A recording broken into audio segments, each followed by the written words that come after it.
यहाँ पर ध्रुव राठे का एक नया वीडियो आया है, सडन सिविल वॉर। यानी क्या शायद आप लोगों में कुछ लोगों को पता होगा या कुछ लोगों को नहीं पता होगा। सूडान में अभी बहुत बड़ा क्राइसिस चल रहा है, वहां पे वॉर चल रहा है और मुझे पता है आप लोगों को शायद भनक पड़ गया होगा अगर आपने न्यूज देखा होगा। तो उसी के ऊपर एक वीडियो आया है ध्रुव राठे का, तो हमें पूरा डिटेल में पता चलेगा कि वहां पे वॉर क्यों हो रहा है, क्या रीजन है, क्राइसिस का क्या रीजन है, पूरा डिटेल में पता चलेगा। तो मेरी पापा सुनने से अच्छा है कि डायरेक्ट हम इस वीडियो को देख लेते ताकि आप लोगों को, मुझे, हम सभी लोगों को पता चल जाए। तो चलो टाइम वेस्ट नहीं करते हैं, स्टार्ट करते हैं। 3, 2, 1 स्टार्ट। नमस्कार दोस्तों, यूनाइटेड नेशंस के अनुसार इस वक्त सूडान में दुनिया की सबसे बड़ी ह्यूमैनिटेरियन क्राइसिस चल रही है। हजारों लोगों को मारा जा चुका है, करोड़ों लोग बेघर हो चुके हैं और ऐसे खौफनाक दृश्य सामने आ रहे हैं कि यकीन करना मुश्किल है। 27 अक्टूबर 2025 को येल यूनिवर्सिटी की ह्यूमैनिटेरियन रिसर्च लैब ने सूडान के एल फाशर शहर से कुछ सैटेलाइट इमेजेस की एनालिसिस जारी करी। इन इमेजेस में जो दिखा वो बहुत खौफनाक था। मुर्दा बॉडीज के कई ढेर जिनके आसपास इतना खून फैला हुआ था कि सैटेलाइट से आसपास का एरिया रेड दिख रहा था। इस रिपोर्ट में बताया गया कि इस शहर में लोगों के घर जा जाकर इंडिजिनस नॉन अरब ट्राइब्स की सिस्टमैटिक एथनिक क्लिंजिंग की जा रही है। आइए समझते हैं कि एग्जैक्टली सूडान में हो क्या रहा है और उसके पीछे क्या कारण है।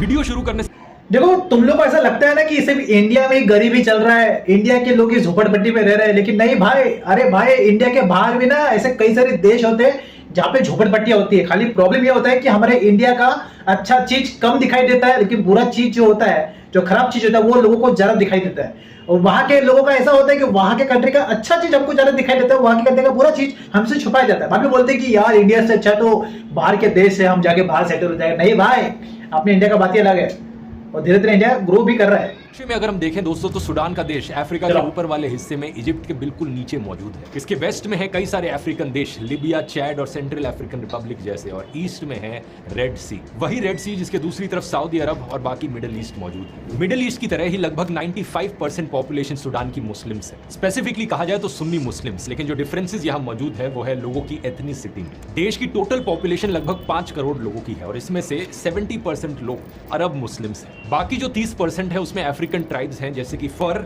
जखावा, बर्टी, नूबा, लेकिन ये सारी ट्राइब्स भी ओवरवेलमिंगली सुन्नी मुस्लिम्स ही है। क्रिश्चियनिटी और बाकी ट्रेडिशनल अफ्रीकन रिलीजन्स की पॉपुलेशन सिर्फ 1-2% के अराउंड ही। सूडान के पूरे देश में दोस्तों रिसोर्सेज की कमी नहीं है। यह अफ्रीका का तीसरा सबसे बड़ा गोल्ड प्रोड्यूसर है। यहाँ हर साल लगभग 60,000 किलो से ज्यादा सोना प्रोड्यूस किया जाता है। कंपैरिजन के लिए बताऊं तो पूरे इंडिया में जो साल भर की गोल्ड की प्रोडक्शन है वो 2000 किलो से कम की है। लेकिन इतना सोना होने के बावजूद सूडान दुनिया के सबसे गरीब देशों में आता है क्योंकि इसका 90% गोल्ड गैर कानूनी तरीकों से बाहर स्मगल कर दिया जाता है। इसकी वजह से सरकार की कमाई नहीं हो पाती और उल्टा होता क्या है, इस गोल्ड स्मगलिंग की वजह से आर्म्ड ग्रुप्स को हथियार खरीदने के पैसे मिल पाते हैं। साल 1956 में ब्रिटिश इजिप्शियन रूल से आजादी मिलने के बाद सूडान ज्यादातर मिलिट्री और अथॉरिटेरियन रूल में ही रहा है। यहाँ सबसे लंबी डिक्टेटरशिप चलाने वाले जनरल उमर हसन अल बशीर ने साल 1989 में सिविलियन सरकार का तख्ता पलट किया था। The Sudan, for 58 years under the joint rule of Britain and Egypt, becomes an independent republic. इसके बाद उन्होंने सारी पावर को अपने पास कंसंट्रेट कर लिया और 30 सालों तक राज किया। इन 30 सालों में जो कुछ बुरा इमेजिन कर सकते हो वो इस देश के साथ हुआ। Economic crisis, corruption, inequality, civil war. साल 2011 में देश का बंटवारा तक हो गया जब साउथ सूडान से अलग होकर एक इंडिपेंडेंट कंट्री बन गया। इकोनॉमी की हालत इतनी बुरी है कि पिछले 17 सालों से जीडीपी नेगेटिव में रहा है। साल 2019 में इतनी खराब हालत झेलने के बाद लोग फाइनली प्रोटेस्ट करने उतरे। बड़े पैमाने पर प्रोटेस्ट हुए देश भर में अल बशीर के खिलाफ। Wednesday's protests in Omdurman were reported to be the largest in 3 weeks of demonstrations against the 29-year rule of President Omar al-Bashir. लेकिन फिर अनफॉर्चुनेट बात यह हुई कि इन प्रोटेस्ट को हाईजैक कर लिया गया 2 मिलिट्री जनरल्स के द्वारा। एक सूडान की आर्मी के जनरल अब्देल फतेह अल बुरहान और दूसरे इनके paramilitary group rapid support forces RSF के लीडर जनरल मोहम्मद हमदान दगालो। इन्होंने साथ में मिलकर अल बशीर को पावर से हटा दिया। लेकिन प्रोटेस्ट कर रहे लोगों की डिमांड थी कि देश में डेमोक्रेसी आए, एक डेमोक्रेटिक सरकार बने। तो अगस्त 2019 को आर्मी लोगों की इस डिमांड को मान लेती है और इलेक्शन कराने के लिए तैयार हो जाती है। लेकिन इलेक्शन होने तक देश को चलाने के लिए एक केयर टेकर गवर्नमेंट बनाई जाती है। इसमें आर्मी और सिविलियन पार्टीज दोनों तरफ के लोग शामिल थे। इस केयर टेकर सरकार को काउंसिल कहा गया और अल बुरहान ने अपने आप को इस काउंसिल का हेड बना लिया और दगालो को इसका डेप्यूटी हेड बना दिया गया। यानी इन दोनों जनरल्स ने ज्यादातर पावर्स अपने पास रख ली। लोगों को लगा कोई बड़ी बात नहीं है, कुछ समय की बात है, उसके बाद देश में डेमोक्रेसी आ जाएगी। लेकिन अफसोस, अक्टूबर 2021 में अल बुरहान इस केयर टेकर सरकार को डिसॉल्व कर देते हैं और सारी पावर अपने हाथ में ले लेते हैं। First of all, we are declaring a state of emergency. Second, we are dissolving the Sovereign Council and removing the state governors. दगालो उनके डेप्यूटी बने रहते हैं और ये दोनों सूडान के दो सबसे पावरफुल लोग बन जाते हैं। लेकिन हालत बद से बदतर तब हो जाती है जब इन दोनों के खुद के बीच में एक पावर स्ट्रगल शुरू हो जाता है। मजाक नहीं कर रहा, ये दोनों आपस में झगड़ने लग जाते हैं। झगड़े के पीछे मेन कारण था कि सूडान की आर्मी चाहती थी कि आरएसएफ को आर्म्ड फोर्सेस में मिला दिया जाए, आरएसएफ भी सूडान की आर्मी का एक हिस्सा बन जाए, लेकिन आरएसएफ इसके खिलाफ था क्योंकि ऐसा करना मतलब उसकी पावर खत्म हो जाती। इसके अलावा दगालो और अल बुरहान में इस चीज को लेकर भी टकराव था कि कई सालों तक चलने वाले इस इंटीग्रेशन के दौरान आर्मी का चीफ कौन बना रहेगा। दोनों जनरल्स में से कोई भी अपनी पावर, इन्फ्लुएंस और इसके साथ आने वाली दौलत को खोना नहीं चाहता था। यहाँ पर सोना दोस्तों, गोल्ड इस विवाद में एक बहुत बड़ा रोल प्ले करता है। दोनों आर्मी और आरएसएफ अपने हिस्से की कई सारी गोल्ड माइंस को कंट्रोल करती थी और गोल्ड माइंस पर कब्जा जमाना चाहती थी। जब इन दोनों के बीच ये झगड़ा शुरू हुआ तो आरएसएफ ने देश भर में अपने जवान तैनात कर दिए और आर्मी ने इसे खतरे के तौर पर देखा और 15 अप्रैल 2023 को इन दोनों के बीच सिविल वॉर शुरू हो जाती है। In April 2023, though it's disputed who fired the first shot. War की शुरुआत में आर्मी के पास ज्यादा रिसोर्सेज थे, उनके पास अपने लड़ाकू विमान थे, लेकिन आरएसएफ पिछले कुछ सालों में एक स्ट्रॉन्ग फोर्स बन चुकी थी और अब वो आर्मी पर भारी पड़ने लगी। लड़ाई की शुरुआत में ही आरएसएफ ने सूडान की राजधानी खार्तूम और प्रेसिडेंशियल पैलेस पर कब्जा जमा लिया। करीब 2 साल की लड़ाई के बाद जाकर ही मार्च 2025 में आर्मी ने खार्तूम को वापस जीता। Celebrations at the palace in Khartoum. Almost a week since the army took back the palace from Rapid Support Forces, Chief Abdel Fattah al-Burhan has returned. लेकिन इसके 2 महीने बाद ही जून 2025 में आरएसएफ को बड़ी जीत मिलती है और वो लिबिया और इजिप्ट के बॉर्डर पर लगने वाले कई सारे इलाकों पर अपना कंट्रोल ले लेती है। अभी का अगर आप नक्शा देखोगे एज ऑफ अर्ली नवंबर 2025 वो कुछ ऐसा दिखता है। सूडान देश का लगभग पूरा वेस्टर्न हिस्सा आरएसएफ के कंट्रोल में है। दारफूर और कोर्डोफान वाले एरियाज इसमें शामिल हैं। दूसरी तरफ सूडान के नॉर्थ और ईस्ट में जो पार्ट्स हैं वो आर्मी के कंट्रोल में। पूरा देश एक बार फिर से बंटवारे की कगार पर है और मैं हैरान नहीं हूंगा अगर अगले कुछ सालों में हम एक बार फिर से देखने को मिले कि यहाँ पर एक नए देश का जन्म हो रहा है। Most likely RSF controlled western Sudan अलग होकर अपना देश बनेगा। ऐसा मैं इसलिए कह रहा हूं दोस्तों क्योंकि यहाँ दोनों ही हिस्सों में कई सारी गोल्ड माइंस मौजूद है और ये दोनों ही साइट्स इस सोने का इस्तेमाल कर रही हैं हथियार खरीदने के लिए। रिसोर्सेज की कमी नहीं है और इसी की वजह से लड़ाई इतनी लंबी खींचती जा रही है। लेकिन अफसोस की बात यह है कि इन 2 जनरल्स के पावर स्ट्रगल की असली कीमत सूडान के आम लोगों को चुकानी पड़ रही है।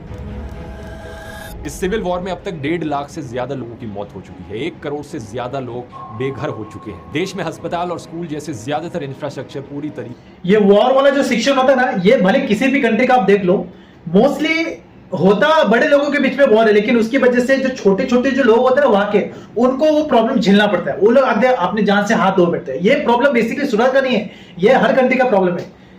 करते बड़े लोग हैं, कांड बड़े लोग के बीच में होता है। मैं बड़े लोग के अगर मैं बात करूं तो तुम लोग समझ जाओगे मैं किसकी बात कर रहा हूं। गवर्नमेंट की बात कर रहा हूं। मोस्टली उनका पर्सनल ठसर होता है कभी कभी, लेकिन उसकी वजह से नॉर्मल लोगों की जान चली जाती है और ऐसा होते भी आया, आप लोगों को पता ही होगा, बोलने की जरूरत नहीं। से डिस्ट्रॉय हो चुके हैं। कई जगहों पर भूखमरी की स्थिति आ रखी है। सितंबर 2025 तक केवल दारफूर और कोर्दोफान में 3.75 लाख लोग भूखमरी की हालत में थे। लेकिन वर्ल्ड फूड प्रोग्राम का कहना है कि अगर वॉर रुकी नहीं तो जल्द ही सूडान में रीसेंट हिस्ट्री का सबसे बड़ा भूखमरी संकट खड़ा हो सकता है। इसके अलावा कोलेरा, डेंगू फीवर, मलेरिया जैसी बीमारियां भी फैल रही हैं और लड़ाई से ज्यादा तो भूखमरी और बीमारियों से ही लोगों की मौत हो रही है। Violence destroyed infrastructure. Aid convoys from NGOs have been looted. The violence made it impossible for farmers to plant their crops. The season is lost. Civil war शुरू होने से पहले ही सूडान दुनिया के सबसे गरीब देशों में आता था। 2022 में यहाँ के करीब 4.5 करोड़ नागरिकों की एवरेज एनुअल इनकम सिर्फ $750 थी, यानी कि साल के सिर्फ 60,000 रुपए। लेकिन अब सिविल वॉर ने इंडिया से बुरा हालत कर दिया है। अब Sudan most likely last rank पर आता है गरीब देशों की। इसके अलावा इस वॉर ने पुराने एथनिक कॉन्फ्लिक्ट्स को भी फिर से जिंदा कर दिया है, खासकर दारफूर रीजन में। असल में बात क्या है कि साल 2003 में दारफूर में सरकार के खिलाफ एक बड़ा प्रोटेस्ट हुआ था जिसे नॉन अरब ट्राइब्स ने लीड किया था। ये लोग नाराज थे कि अरब डोमिनेटेड सरकार उन्हें इग्नोर कर रही है। इनका मकसद जनरल उमर अल बशीर की सरकार को गिराना था और जवाब में अल बशीर ने अरब ट्राइब से लोगों को रिक्रूट करके एक अरब मिलिशिया खड़ा कर दिया। इसका नाम जंजावीद पड़ा। जंजावीद एक अरबिक शब्द है जिसका मतलब होता है घोड़े पर सवार शैतान। इस जंजावीद ने सिविलियंस पर बहुत ब्रूटल हमले किए, रेप और मास किलिंग्स की गई, जिसमें 2008 तक 3 लाख लोग मारे जा चुके थे और 20 लाख से ज्यादा बेघर हो गए थे। इनमें से ज्यादातर लोग फर, मसालेट और जागावा अफ्रीकन एथनिक ट्राइब्स के थे। अमेरिका ने उस वक्त इसे जेनोसाइड के बराबर बताया था और प्रेसिडेंट अल बशीर पहले ऐसे सिटिंग हेड ऑफ स्टेट बने थे जिनके खिलाफ इंटरनेशनल कोर्ट ऑफ जस्टिस में क्राइम अगेंस्ट ह्यूमैनिटी और जेनोसाइड का मुकदमा चला। इस जेनोसाइड में जनरल दगालो दगालो भी शामिल थे जो अभी आरएसएफ के हेड हैं और उस वक्त जानजावीद से जुड़े हुए थे। ये खुद नवंबर 2004 में अदवा गांव पर हुए हमले में शामिल थे जिसमें फर ट्राइब के 126 लोगों की मौत हुई थी। इस हमले में गांव के सभी लोगों का घर जला दिया गया था और पुरुषों को गोली मार दी गई थी। In 2003, there was a rebellion in Darfur. It was mostly led by non-Arab tribes who felt discriminated against by the Arab-dominated government of President Omar al-Bashir. He responded by recruiting fighters from Arab tribes to fight back.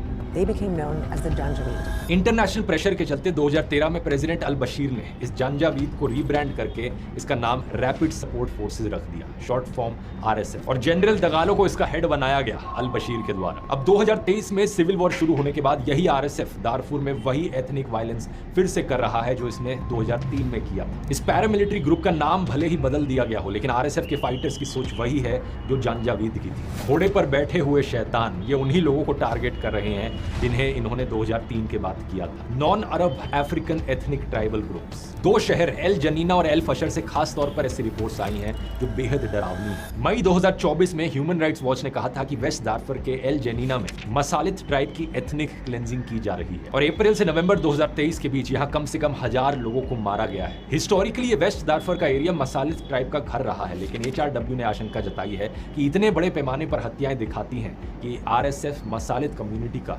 खात्मा करने का इरादा रखती है। ये RSF के लोग पूरी तरीके से यहाँ पर इस कम्युनिटी के लोगों को खत्म करना चाहते हैं। इसी तरह आरएसएफ पर नॉर्थ दारफर में एल फशर शहर में भी लोगों को मारकर उन्हें मास ग्रेव्स में दफनाने का आरोप लगा है। वही सैटेलाइट की तस्वीरें जिसकी बात मैंने वीडियो के शुरू में करी थी। आरएसएफ ने 18 महीने की लड़ाई के बाद 26 अक्टूबर 2025 को एल फाशर पर कब्जा किया और 3 दिन के अंदर ही यहाँ की फर, जागवा और बर्थी जैसी नॉन अरब ट्राइब्स के 1500 से ज्यादा लोगों की हत्या कर दी गई। यहाँ पर कोई भी रिलीजियस एंगल शामिल नहीं है क्योंकि ये लगभग सभी लोग एक ही धर्म में मानते हैं। ये सीधा सीधा केस है एथनिक हेट्रेड का। दारफर एक ऐसा शहर है जहाँ पर कई सारी एथनिसिटी के लोग रहते हैं लेकिन आरएसएफ इसे एक अरब रीजन में कन्वर्ट करना चाहती है और इसलिए बाकी कम्युनिटीज के लोगों को टारगेट किया जा रहा है। आरएसएफ का अपने डिफेंस में कहना है कि उसका इस वायलेंस में कोई हाथ नहीं है और दारफर में जो हो रहा है वो ट्राइबल कॉन्फ्लिक्ट में हत्याएं हो रही हैं। लेकिन इंटरनेट पर आरएसएफ के खुद के फाइटर्स ऐसे वीडियोस अपलोड कर रहे हैं जिनमें वो लाशों के बीच ना सिर्फ लोगों को मार रहे हैं बल्कि इसे एंजॉय भी कर रहे हैं। सोचकर देखो किस लेवल की नफरत यहाँ पर लोगों के मन में डाल दी गई है। दूसरी तरफ आर्मी पर भी वॉर क्राइम्स के आरोप लगे हैं। आरोप है कि आर्मी ने सिविलियन एरियाज में एयर स्ट्राइक्स और भारी गोलीबारी की जिसमें कई सिविलियंस मारे गए। आर्मी चीफ जनरल अल बुरहान जो अभी सूडान के रूलर हैं उनकी हिस्ट्री भी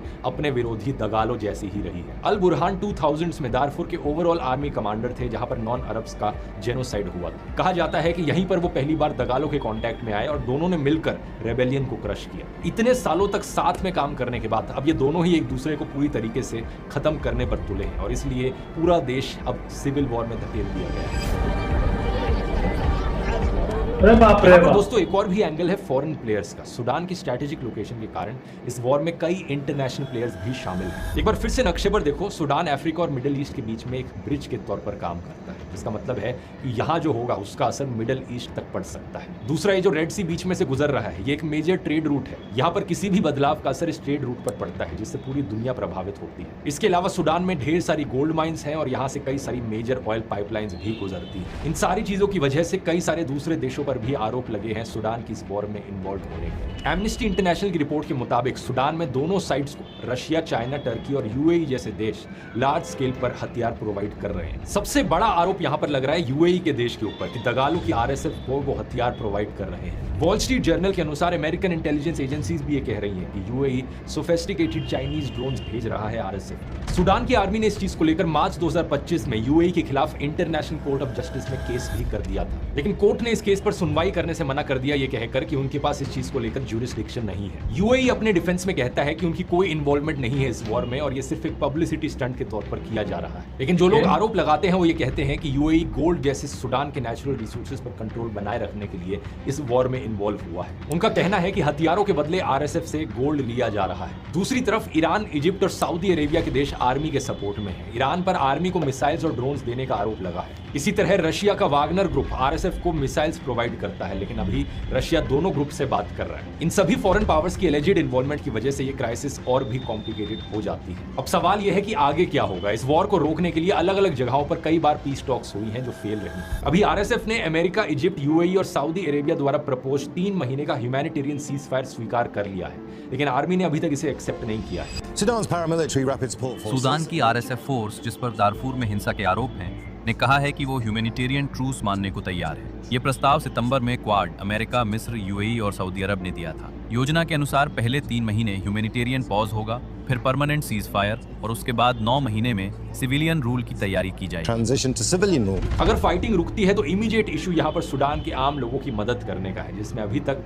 इंटरनेशनल कम्युनिटी फेल रही है। यूनाइटेड नेशंस के मुताबिक सूडान में 3 करोड़ लोग यानी कि 60% पॉपुलेशन को मदद की जरूरत है। इसके लिए 2025 में उन्हें करीब $4.2 बिलियन चाहिए होंगे, लेकिन दुनिया भर से उन्हें अभी तक सिर्फ $1.45 बिलियन तक की ही एड मिली है। इसी तरह यूएनएचसीआर को सूडान और उसके पड़ोसी देशों में रेफ्यूजीज की मदद के लिए $1.11 बिलियन चाहिए, लेकिन उसे अभी तक सिर्फ 35% एड मिली है। सूडान की ये पूरी कहानी दोस्तों 3 लालची लोगों की है, एक इनका डिक्टेटर और 2 इनके मिलिट्री जनरल्स। सिर्फ इनकी सत्ता और पैसे की भूख ने पूरे देश को तबाह करके रख दिया है। इतने भारी नेचुरल रिसोर्सेज होने के बावजूद भी ये दुनिया का सबसे गरीब देश बने बैठा है। और अनफॉर्चुनेट चीज ये है कि दुनिया भर के ज्यादातर देशों को इस देश की परवाह नहीं, क्योंकि उनका खुद कुछ नहीं जा रहा, इसलिए इसे द फॉरगॉटन वॉर भी कहा जाता है। इतिहास के पन्नों में आज 2025 में एक और जेनोसाइड होने की कगार पर है, लेकिन अगर पूरी दुनिया इस पर ध्यान दे तो शायद इसे रोका जा सकता है।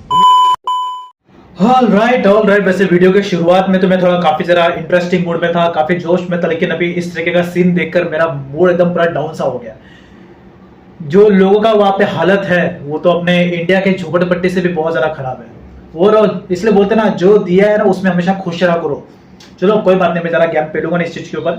और यस, जो भी है ऑनेस्टली वैसे इस वीडियो के बारे में जरा मुझे कुछ आइडिया नहीं है। और सूडान में खाली इतना मुझे पता है कि सूडान में अभी जो वॉर चल रहा है और उसकी वजह से लोग, जो बाकी नॉर्मल लोग हैं, उनके लाइफ पर काफी ज्यादा नेगेटिव इम्पैक्ट पड़ रहा है। तो मैंने सोचा इसके ऊपर एक अवेयरनेस वीडियो बनता है, तो जैसे कि आप लोगों को भी थोड़ी आंखें खुल जाए कि जो है उसमें खुश रहो। ऐसा मत सोचो कि अपन गरीब है, ये है, वो है, ये है। नहीं, देखो इधर हालत क्या है, बुरा हालत है लोगों का। कोई बात नहीं। तो अगर आपको ये वीडियो अच्छी लगी जरूर ठीक है, और आप इसे और वीडियोस देखना चाहते हो अपने ध्रुव भाई के, तो आप मेरे वीडियो लिस्ट में जाके और भी वीडियोस को चेकआउट कर सकते हो। सो तब तक के लिए